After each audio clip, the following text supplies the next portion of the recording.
আসসালামু আলাইকুম। এইচএসসিআর এডমিশন এক্সের পক্ষ থেকে আজকে আমরা টেস্ট পেপার সলভিং সিরিজের ঢাকা বোর্ডের 2019 কোশ্চেনটা সলভ করব। ওকে, দেখো আমাদের কোশ্চেনে কি ছিল। আমাদের কোশ্চেনে একটা সমবাহু ত্রিভুজ দেওয়া ছিল। দেখো চিত্রে ভূমির উল্লম্ব বরাবর এবিসি একটি সমবাহু ত্রিভুজ, হ্যাঁ, যার প্রতিটা বাহু দেওয়া ছিল আমাদের 2 মিটার করে, হ্যাঁ। আর হচ্ছে বি বিন্দুতে আমাদের দেওয়া ছিল 3 × 10⁻⁹ কুলম এবং Q2 সি বিন্দুতে দেওয়া ছিল 3 × 10⁻⁹ coulomb. That's mean B R C বিন্দুতে 3 × 10⁻⁹ কুলম মানে দুইটা চার্জ দেওয়া ছিল। ওকে, আমাদের কোশ্চেনে নাম্বার কোশ্চেনে কি বলা ছিল? নাম্বার কোশ্চেনে বলা ছিল ইলেকট্রন ভোল্ট কাকে বলে। হ্যাঁ, তোমার ডেফিনেশন জানো, তারপর আমি একটু বুঝিয়ে দিই যাতে ডেফিনেশনটা মুখস্থ করা না লাগে। ফার্স্ট অফ অল এটা জানো যে ইলেকট্রোভোল্ট কিসের একক? ইলেকট্রোভোল্ট হচ্ছে একটা কাজের একক। হ্যাঁ, আমরা বিভবের একটা রাশিমালা পড়ছিলাম, সেটা হচ্ছে V = W/Q, তাই তো? V = W/Q বা W কি? W VQ। এটা হচ্ছে আমাদের কাজের রাশিমালা। এখন এখান থেকে আমরা ডেফিনেশনটা ক্রিয়েট করব, ঠিক আছে? তো এখান থেকে আমরা কি বলতে পারি? এখান থেকে বলতে পারি যে 1 ভোল্ট বিভব থেকে একটা চার্জকে, 1 ভোল্ট বিভব থেকে এক বিন্দু থেকে অপর বিন্দুতে একটি ইলেকট্রন নিতে যে কাজটা সম্পন্ন করতে হয়। হ্যাঁ, ধরো যে একটা বিভব পার্থক্য হচ্ছে আমাদের 1 ভোল্ট থাকতে হবে, সেখানে 1 কুলম মানের একটা চার্জকে এক বিন্দু থেকে আমরা অপর বিন্দুতে নিব, ঠিক আছে? 1 ভোল্ট বিভব থেকে একটা স্থানে আমরা 1 কুলম মানের চার্জকে এক বিন্দু থেকে অপর বিন্দুতে নিতে যে পরিমাণ কাজ করতে হয় তাকে আমরা 1 ইলেকট্রোভোল্ট বলবো। ওকে, এটা হচ্ছে আমাদের 1 ইলেকট্রোভোল্টের গাণিতিক ডেফিনিশন। এখান থেকে আমরা ডেফিনিশনটা দিব, মুখস্থ করার প্রয়োজন নেই। ওকে, এখন আমরা খ নাম্বারে চলে যাই। দেখো খ নাম্বারে কি বলছে যে কোনো বস্তুর আধান 2 × 10⁻⁹ কুলম হতে পারে না, ব্যাখ্যা করো। আচ্ছা ঠিক আছে, এটা তোমাদের দেখাই। এখানে মুখস্থ করার কোনো প্রয়োজন নেই, জাস্ট দুই একটা বেসিক একটু বুঝতে হবে। দেখো আমরা স্থিতিতে একটা টপিকস পড়ছি, সেটা হচ্ছে আধানের কোয়ান্টায়ন। অবশ্যই মনে পড়তেছে তোমাদের। আধানের কোয়ান্টায়নটা কি ছিল? আধানের কোয়ান্টায়নটা ছিল Q = Ne, ঠিক আছে? Q = Ne। এখন এখানে বলছে যে কোনো বস্তুর আধান 2 × 10⁻⁹ কুলম হতে পারে না। এটার কারণ কি? আগে তোমাদের একটা বিষয় বুঝাই যে এখানে আধানের কোয়ান্টায়নে আমাদের কি জানছিলাম? আধানের কোয়ান্টায়নে আমরা জানছিলাম যে চার্জের কোয়ান্টায়ন হচ্ছে চার্জের একটা নির্দিষ্ট ন্যূনতম মান থাকে, যা অপেক্ষা কম মানের চার্জ পাওয়া সম্ভব না। এই ন্যূনতম মানটা কত? আমরা জানি = 1.6 × 10⁻⁻⁹ কুলম।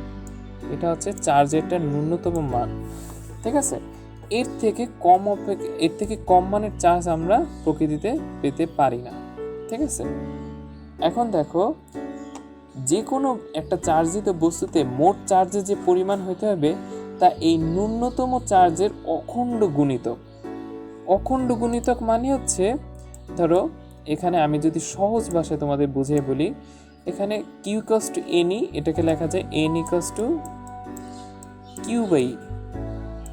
Q/E। এটা ধরো একটা কোনো বস্তুতে মোট চার্জের পরিমাণ। এই মোট চার্জের পরিমাণ এবং এই যে ন্যূনতম চার্জটা আমাদের আছে 1.6 × 10⁻⁹ কুলম, এর অনুপাতটা কখনো ভগ্নাংশ হতে পারবে না, কখনো ফ্র্যাকশন নাম্বার হতে পারবে না। তো তাহলে কি কি চার্জ হতে পারে আমাদের? কিউ এর মান কি কি হতে পারে? কিউ এর মানটা হতে পারে, ধরো একটা চার্জ নিলাম আমরা, ধরো Q = 6.4 × 10⁻⁹ কুলম, 10⁻⁹ কুলম। ওকে, এখন দেখো n এর মানটা আমরা কত পাবো? n এর মানটা পাবো N = Q/E। N = 6.4 ×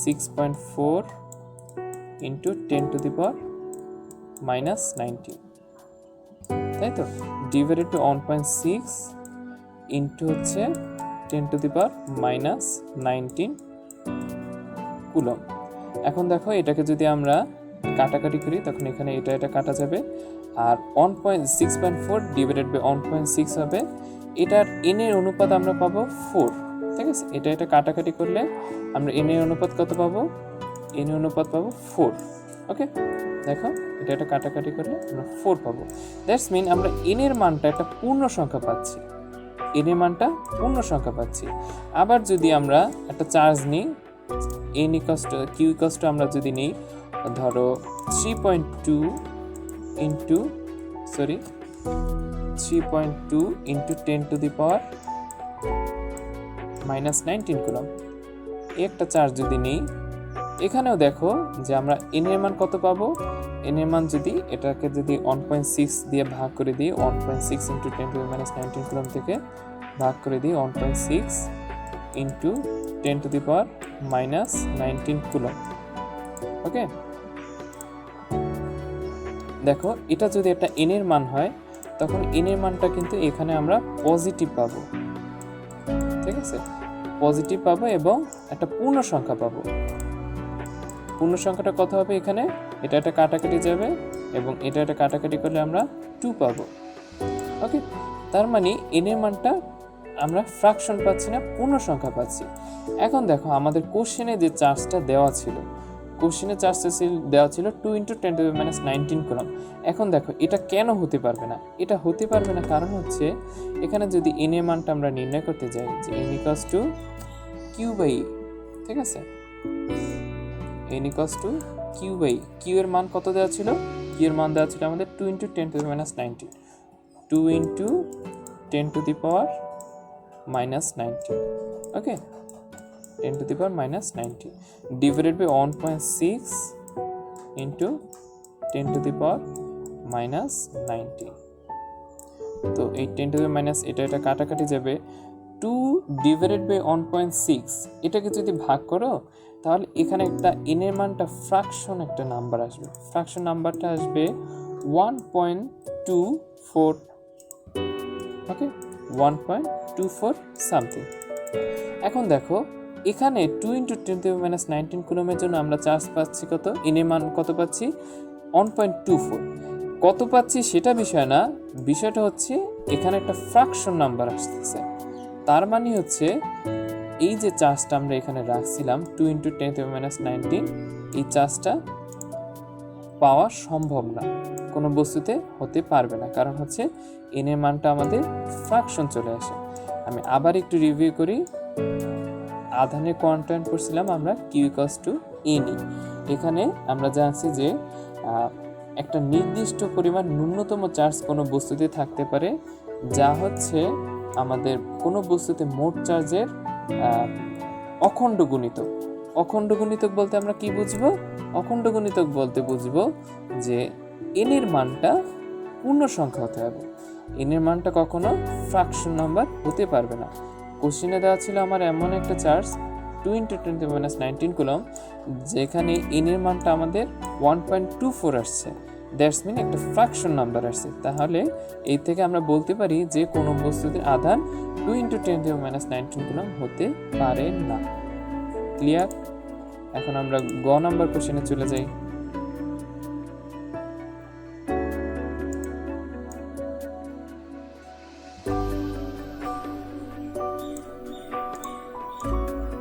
দেখো গ নাম্বার কোশ্চেনে আমরা চলে যাব, এখানে একটু মুছে নেই।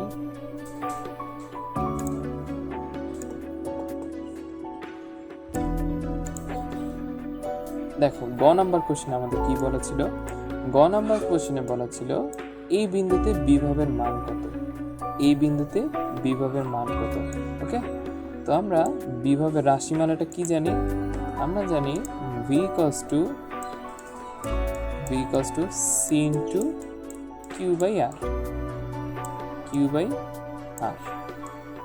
ওকে।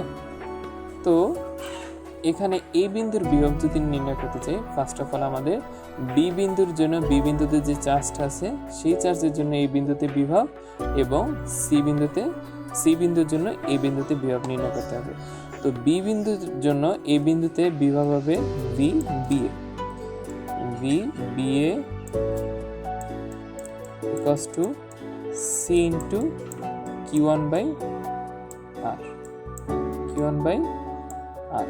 ওকে, এরপর আমাদের সি বিন্দুর জন্য এই বিন্দুতে বিভব কত পাবো, V C A, V C equals to C into Q2 divided by R. Okay, এই বিন্দুতে মোট বিভব আমরা কত পাবো, এই বিন্দুতে মোট বিভব পাবো V equals to VBA plus VCA. That's mean এই দুইটা বিন্দুর জন্য এ বিন্দুতে বি বিন্দুতে বিভব, বি বিন্দুর জন্য এ বিন্দুতে বিভব এবং সি বিন্দুর জন্য এ বিন্দুতে বিভবের যোগফলটা হবে আমাদের এ বিন্দুতে মোট বিভব। ওকে, তো এখন আমাদের এখানে বি বিন্দুর জন্য এ বিন্দুর বিভব কত পাবো, বি বিন্দুর জন্য এ বিন্দুতে বিভব পাবো C into Q by R one, Q by R one. Okay,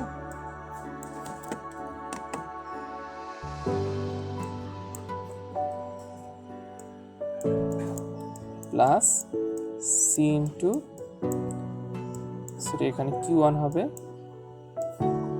Q2 divided by R2।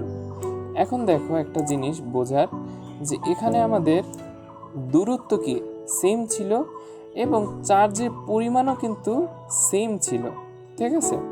তো এটাকে আমরা যদি একটু শর্ট করে লিখি তাহলে আমরা বলতে পারি যে এখানে Q1 ইকুয়ালস টু Q2 এবং R1 ইকুয়ালস টু R2। ওকে, তো Q1 ইকুয়ালস টু Q2 এবং R1 ইকুয়ালস টু যদি R2 হয় তো এই জিনিসটা লেখা যায় C into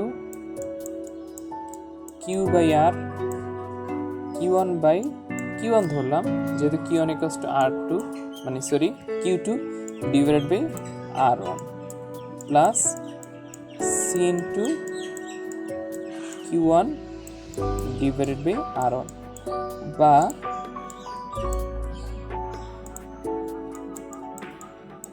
two C into Q1 by R1। Okay, তো এখানে যদি আমরা বিভবটা নির্ণয় করি আমাদের সি এর মান কত, সি এর মান হচ্ছে 9 into 10 to the power 11, 2 into 9 into 10 to the power, sorry 10 to the power 9, 9 into 10 to the power 9 into হচ্ছে Q1 কত ছিল আমাদের, Q1 ছিল 3 into 10 to the power minus 9। দেখো আমাদের Q1 এর মান ছিল 3 into 10 to the minus 9 coulomb. Okay, তো এখানে আমাদের Q1 এর মান বসাই দিব 3 into 10 to the power minus 9 coulomb divided by R1 এর মান ছিল 2।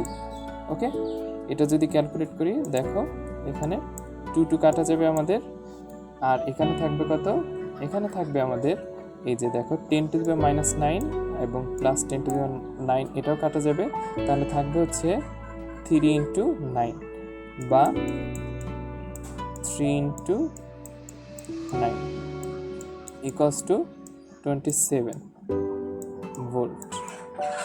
ওকে, এটা হচ্ছে আমাদের মোট বিভব এই বিন্দুতে। দেখো আমি আরেকবার রিভিউ করি এখানে কি করলাম, আমাদের কোশ্চেনে বলছে যে এই বিন্দুতে বিভবের মান কত, এই বিন্দুতে বিভবের মানটা আমাদের বের করতে হবে। তাহলে আমরা ফার্স্টে কি করছি, বি বিন্দুর জন্য এই বিন্দুতে বিভবের মান নির্ণয় করছি এবং সি বিন্দুর জন্য এই বিন্দুতে বিভবের মান নির্ণয় করছি, ঠিক আছে। এরপর এই বিন্দুতে মোট বিভব হবে বি বিন্দুর জন্য এই বিন্দুতে বিভব এবং সি বিন্দুতে এই বিন্দুতে বিভবের যোগফল, ঠিক আছে। তো এইখানে এগুলা লিখছি এবং একটা টাইমে দেখতে পেলাম যে Q1 ইকুয়ালস টু Q2 এবং R1 ইকুয়ালস টু R2, এই কারণে আমি একটু হিসাবের সুবিধার্থে দুইটা সমান লিখছি।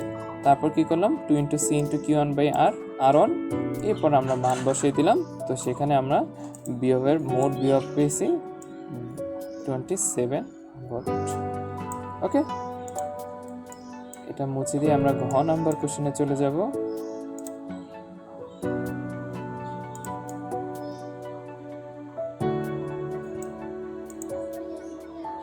দেখো ঘ নাম্বার কোশ্চেনে আমাদের কি বলছে, ঘ নাম্বার কোশ্চেনে বলছে যে এই বিন্দুতে 2 কেজি ভরের বস্তু ঝুলিয়ে রাখা হলে কি বৈদ্যুতিক ব্যবস্থা নিতে হবে। এই বিন্দুতে 2 কেজি ভরের একটা বস্তু ঝুলিয়ে রাখতে হবে, সেক্ষেত্রে কি বৈদ্যুতিক ব্যবস্থা নিতে হবে। ওকে, আচ্ছা আমি তোমাদের একটা জিনিস বুঝাই। এই বিন্দুতে যদি আমরা একটা বস্তু ঝুলিয়ে রাখতে চাই তখন কি করতে হবে। দেখো ধরো এই ছিল আমাদের সমবাহু ত্রিভুজটা, আমি একটু ব্যাখ্যা জায়গা আঁকছি, তোমরা বুঝে নিও। দেখো এখানে আমরা একটা 2 কেজি ভরের বস্তু ঝুলাবো, ঠিক আছে। এই বস্তুটার ভর হচ্ছে আমাদের 2 কেজি। ওকে,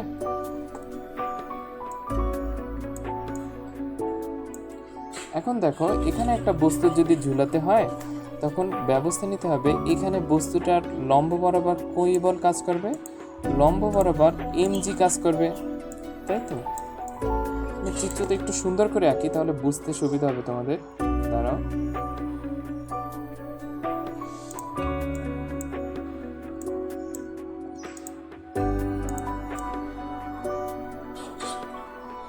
দেখো এখানে চিত্রটা যদি আমি সুন্দর করে আঁকি তাহলে আসে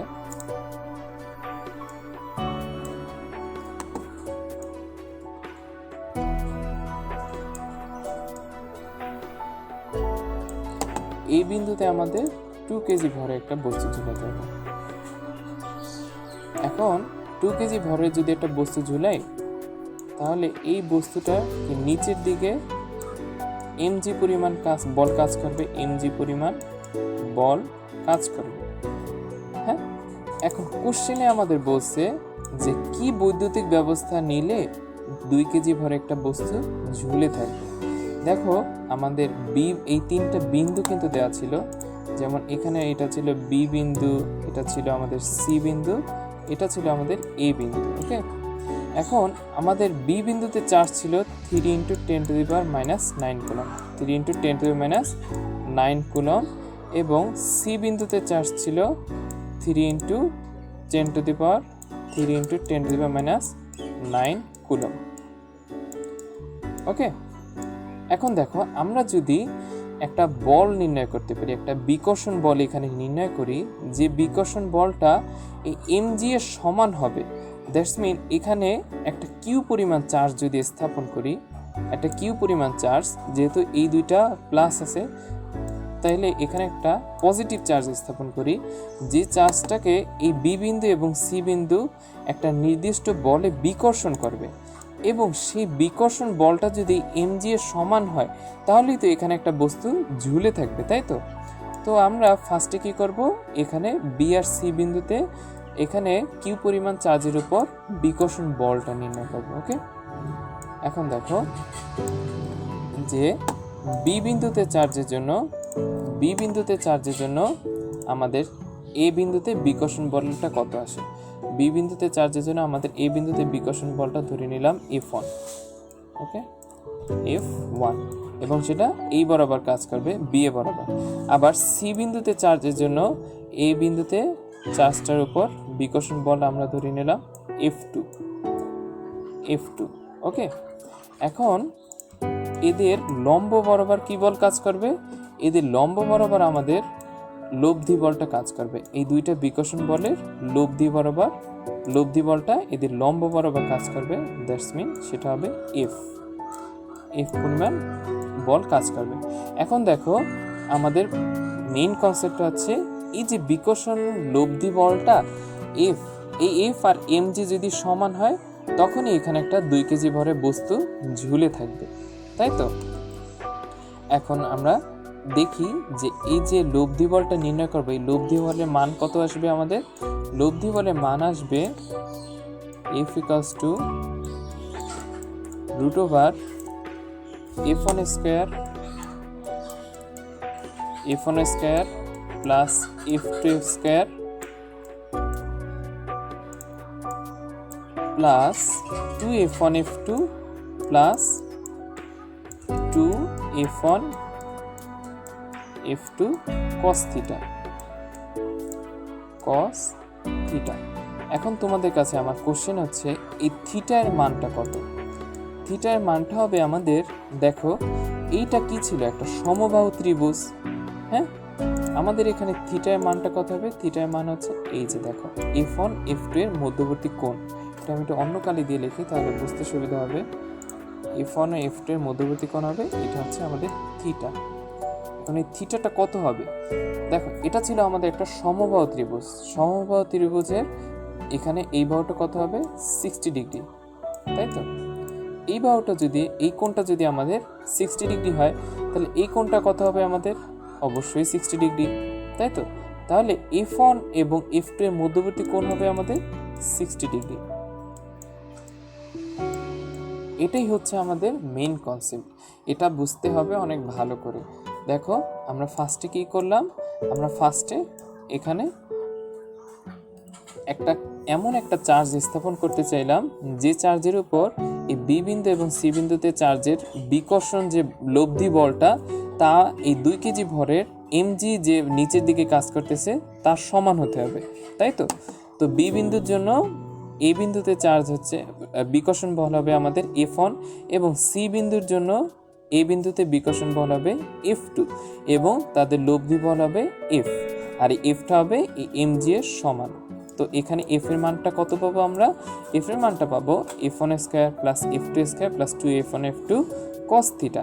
ওকে, এখন দেখো যে এই cos থিটা, থিটার মানটা কত হবে? থিটার মানটা হবে এই f1 এবং f2 এর মধ্যবর্তী কোণ, যেহেতু এটা হচ্ছে আমাদের লব্ধি। এখন থিটার মানটা আমরা পেয়ে গেছি, কারণ এটা হচ্ছে একটা সমবাহু ত্রিভুজ, এবং সমবাহু ত্রিভুজের এই বাহুটা হচ্ছে আমাদের 60 ডিগ্রি। তাহলে এই যে f1 f2 এর মধ্যবর্তী কোণ, এটা হবে আমাদের 60 ডিগ্রি। ওকে, এটা ছিল আমাদের মেইন কনসেপ্ট। এখন আমরা অঙ্কে চলে যাই। ফার্স্টে আমরা কি করব? বিকর্ষণ বল বের করব। কার জন্য? বি বিন্দুর জন্য এ বিন্দুতে। বি বিন্দুতে জন্য এ বিন্দুতে আমাদের বিকর্ষণ বল ছিল কত? F1। ওকে, তো F1টা আমরা নির্ণয় করে ফেলি। F1 = C * Q/r square, sorry Q1 Q2/r², Q1 Q2 / r square. Okay, আচ্ছা এখানে Q2 এর মানটা কত হবে আমাদের? Q2 এর মানটা হবে আমাদের Q, that's mean C * Q1 আমাদের কত ছিল? Q1 ছিল 3 * 10⁻⁹ কুলম, ইনটু হচ্ছে Q2 আমাদের এখানে কত মানে চার্জ রাখছি? এখানে প্লাস Q মানে চার্জ রাখছি, দ্যাটস মিন এখানে Q2 হবে আমাদের plus Q divided by, sorry এখানে একটা ভুল লিখছি, R2 লিখছি, এখানে হবে r স্কয়ার। ওকে, এখানে r এর মান কত ছিল আমাদের? r এর মান ছিল 2 মিটার, তো এখানে 2 স্কয়ার হবে। ওকে, এটা যদি ক্যালকুলেট করি তখন আমরা f1 এর মান পাবো 6.75। ওকে, 6.75 কিউ। দেখো f1 এর মান কত পাবো? 6.75 কিউ, যেহেতু Q1 এর মানটা আমরা জানি না, তাই তো? এটা একটু আমি রেড কালি দিয়ে লিখতে পারি, 6.75 কিউ নিউটন। এখানে F1 এর মান আমরা কত পাইছি? F1 এর মান পাইছি 6.75 কিউ নিউটন। ওকে, এখন আমরা F2 নির্ণয় করব।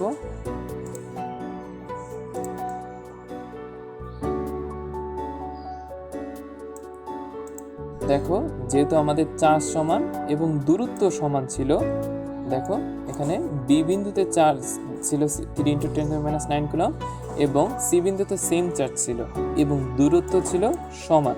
তাহলে আমরা বলতে পারি যে F1 = F2, যেহেতু চার্জ সমান এবং দূরত্ব সমান, তো আমরা F2 = কত পাবো? F2 = আমরা পাবো 6.75 কিউ। ওকে, Q কিউ নিউটন। দুইটা বিকর্ষণ বল আমরা পেয়ে গেছি। ওকে, এখন দেখো তাহলে আমাদের লব্ধি বলটা কত হবে? আমাদের লব্ধি বলটা হবে F is equal to √F1 square plus F2 square plus 2F1 F2 cos theta. তো এখানে আমরা মানগুলো বসে F1 এবং F2 এর, দেখো √F equals to √Q1 square plus Q2 square plus এখানে F1 স্কয়ার হবে, ভুল লিখছি, দেখো F1 square plus F2 square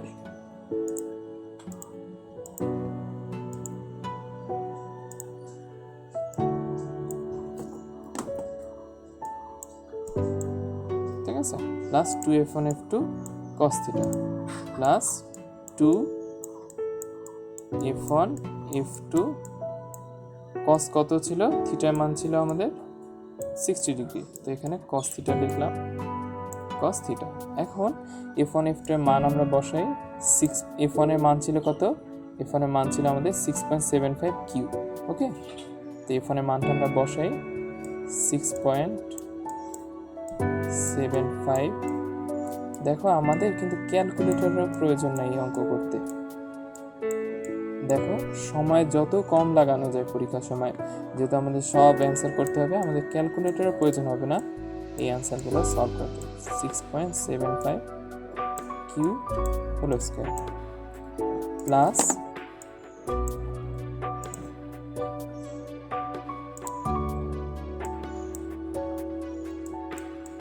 to into Q1 F1 F2, that's mean F 6.75 Q whole square, তাই তো, plus 6.75 Q whole square plus cos 60 degree. থিটার মান আমরা কত পেয়েছিলাম? 60 ডিগ্রি, তাহলে এখানে হবে cos 60, দ্যাটস মিন cos 60 মানটা আমরা লিখে দিতে পারি 1/2, তাই তো, 1/2। এখন দেখো এখানে 1/2 কাটা যাবে এখানে, ঠিক আছে, এখানে 1/2 কাটা যাবে। তাহলে আমাদের কি থাকবে? আমাদের থাকবে হচ্ছে একটা 6.75 কিউ হোল স্কয়ার, একটা কিউ 6.75 কিউ হোল স্কয়ার, একটা কিউ ইন্টু 75 হোল স্কয়ার। তো এখানে থাকবে রুটের ভিতরে √3 6.75 কিউ হোল স্কয়ার। ওকে, এটা যদি হয় তাহলে আমাদের অ্যান্সারটা কি আসবে?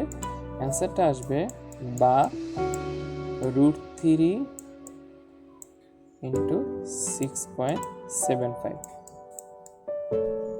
কিউ। এটা কি আমরা কিসে মান পাইছি? আমরা এটা পেয়েছি লব্ধি যে বিকর্ষণ বল F তার মানটা, ঠিক আছে। এখন আমরা ফার্স্টে কনসেপ্টটা কি পেয়েছিলাম? যে আমাদের এখানে যে বলটা রাখতে হবে, 2 কেজি ভর একটা বস্তু রাখতে হবে, তার লম্ব বরাবর mg বল কাজ করবে। হ্যাঁ, mg এর সমপরিমাণ বিকর্ষণ বল যদি এখানে সৃষ্টি করতে পারি, তাহলে এখানে একটা বল, এখানে একটা বস্তু রাখা সম্ভব। তো এখানে আমরা সমপরিমাণ বল কত পাইছি? সমপরিমাণ বল আমরা পাইছি √3 ইন্টু 6.75 কিউ। ওকে, তো আমাদের প্রশ্ন মতে এখানে আমাদের mg equals to f, বা m এর মান কত ছিল? 2 ছিল, বা 2 ইন্টু 9.8 equals to 6.75 কিউ। এটা যদি ক্যালকুলেট করি তখন আমরা কিউ এর মান কত পাবো? কিউ এর মান পাবো 1.67 কুলম। ওকে, তার মানে হচ্ছে আমরা যদি এই এ বিন্দুতে 1.67 মানের একটা চার্জ স্থাপন করি, তাহলে এখানে একটা বস্তু রাখা সম্ভব। ওকে, তো আমরা কি বলতে পারি, এখানে আবার একটু আমি রিভিউ করি। আমাদের ঘ নাম্বারে কোশ্চেনে বলা ছিল যে এই বিন্দুতে 2 কেজি ভরে একটি বস্তু ঝুলিয়ে রাখতে হলে কি বৈদ্যুতিক ব্যবস্থা নিতে হবে। তো এই বিন্দুতে আমরা 2 কেজি একটা ভরে বস্তু রাখছি এবং দেখলাম যে 2 কেজি ভরে বস্তুর নিচের দিকে এমজি পরিমাণ কাজ করতেছে, এমজি পরিমাণ একটা বল কাজ করতেছে। এখন আমরা চিন্তা করলাম যে তাহলে আমরা এই বিন্দুতে একটা কিউ মানের চার্জ রাখবো, যে চার্জের উপর বি বিন্দু এবং সি বিন্দুতে চার্জ কর্তৃক বিকর্ষণ বলটা হবে আমাদের এমজি এর সমান। বাট কত মানের চার্জ রাখবো তা আমরা কিন্তু জানতাম না। তো এখানে বি বিন্দুতে চার্জের জন্য এই বিন্দুতে বিকর্ষণ বল ছিল F1 এবং সি বিন্দু চার্জের জন্য এই বিন্দুতে বিকর্ষণ বল ছিল F2। ওকে, তো এফ এর লব্ধি বলটা যে কাজ করতে সেটা পেয়েছিলাম আমরা এফ এইটা। এবং এখানে থিটার মানটা আমরা কিভাবে নির্ণয় করছি, থিটার মানটা নির্ণয় করছি যেহেতু এটা একটা সমবাহু ত্রিভুজ ছিল, তাহলে সমবাহু ত্রিভুজে এই কোণটা যদি হয় 60 ডিগ্রি, তাহলে এই F1 এবং F2 এর মধ্যবর্তী কোণ হবে 60 ডিগ্রি। ওকে, এই জিনিসটা ভালো করে বুঝতে হবে কিন্তু। এখন দেখো যে তারপর আমরা কি করলাম, তারপর আমরা F1 বের করলাম, F1 বের করলাম c into Q1 Q2 by R square. এখানে Q1 এর মান ছিল 3 × 10⁻⁹ এবং Q2 ছিল আমাদের এই যে এখানে যে পজিটিভ চার্জটা রাখছিলাম সেই চার্জটা, দ্যাটস মিন Q2 এর মান হবে আমাদের Q। তো এখানে F1 এর মান পাইছি আমরা 6.75 কিউ নিউটন। যেহেতু আমাদের বি এবং সি বিন্দুতে চার্জ সমান এবং বি ও সি বিন্দু থেকে এই বিন্দুর দূরত্ব সমান, তাহলে আমরা বলতে পারি যে F1 = F2, তাই তো। F1 = তাহলে 6.75 কিউ নিউটন পাইলে F2 এর মান হবে আমাদের 6.75 কিউ নিউটন। তো এই দুইটা যে মান পাইছি F1 F2 এবং তা থেকে আমরা লব্ধি বলটা নির্ণয় করে ফেলছি। লব্ধি বলটা ছিল √F1² + F2² + 2F1 F2 cos θ। ওকে, তো এখান থেকে আমরা মানগুলো বসে এখানে লব্ধি বলটা কত পাইছিলাম, √3 × 6.75 কিউ। ওকে, তো আমাদের কনসেপ্টটা কি ছিল, কনসেপ্টটা ছিল বিকর্ষণ বলের মান হবে ওই বস্তুর নিম্ন বরাবর যে অভিকর্ষ বল দ্বারা যে বলটা ক্রিয়াশীল তার সমান। তো সেখান থেকে আমরা কিউ এর মানটা বের করতে পারলাম। তো এখান থেকে আমরা বলতে পারি যে এই বিন্দুতে যদি আমরা একটা 1.67 মানের একটা চার্জ স্থাপন করতে পারি, তাহলে এই বিন্দুতে 2 কেজি ভরে একটা বস্তু রাখা সম্ভব। ওকে, এই ছিল আমাদের আজকের পর্ব। নেক্সট টাইম তোমরা সাবস্ক্রাইব করে রাখবে, আমরা চেষ্টা করব সব কয়টা সৃজনশীল এভাবে সলভ করে দেওয়ার। তো আজ এই পর্যন্তই। আসসালামু আলাইকুম।